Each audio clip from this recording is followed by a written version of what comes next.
এই দেখে যাবে, আস্তে আস্তে যা, না কাদা পড়ে গেলে হয়ে গেল।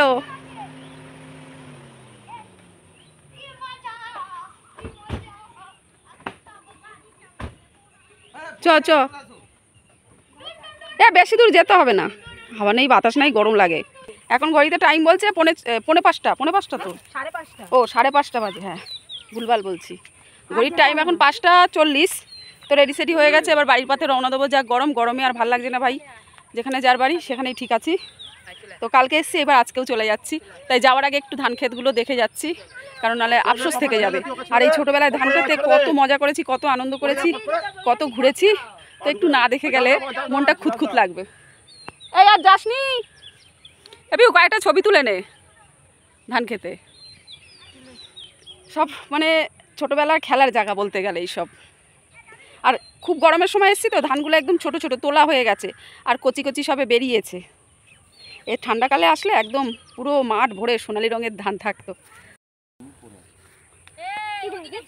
এই আয় ছবি তুলবো, এই আয় আয় আয় পাগলু আয়, আসো আসো একটা ছবি তুলবো সবাই মিলে, আসো আসো না আসো সবাই, বাড়ি যাওয়া যাক। ক্যামেরাম্যানের দোষ না যে ছবি তুলছে তার দোষ, সেটা বলো না। চলো বাড়ি চলো, বাড়ি চলো, আর থাকতে হবে না। হরন দিয়ে ঘুমায় পড়ছে ছবি তুলতে তুলতে। এই চ চ চ চ চ,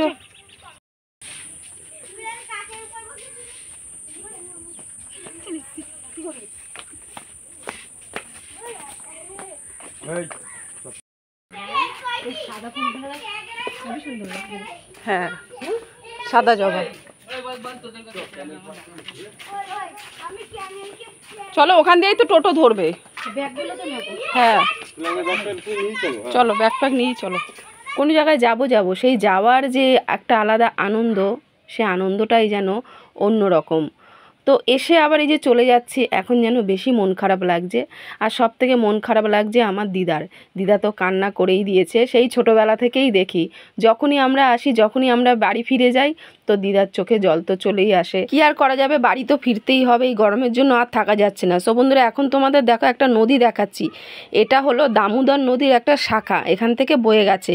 তো এই নদীতে আমরা ছোটোবেলায় অনেক স্নান করেছি, এখন একটু জঙ্গলে মানে ভরে গেছে, আর একটু অপরিষ্কারও দেখতে লাগে। কাঁদবা না, দেখো সাইকেলে উঠে যাবে, আবার আসবো। তুমি সরো দিদা, টাটা টুনটুনি, আসলাম।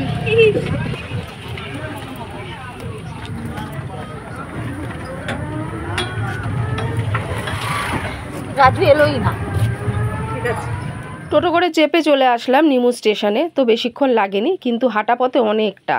তো যাই হোক, এই যে এখন যে নিমু স্টেশন দেখাচ্ছি তোমাদেরকে, এটা আগে কিন্তু এত সুন্দর ছিল না, আর ওপর থেকে নিচের দৃশ্যটা অসাধারণ দেখতে।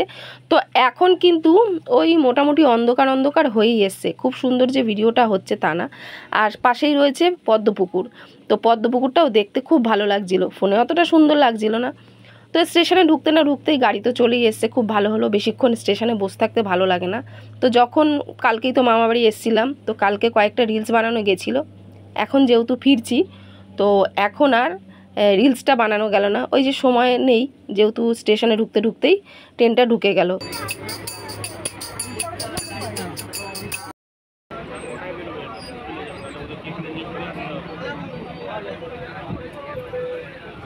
বোন যেহেতু আগে নামবে তাই নেমে গেল, সো বন্ধুদের পরে আমিও নেমে যাবো। আজকের ব্লগটা এখানেই শেষ করলাম।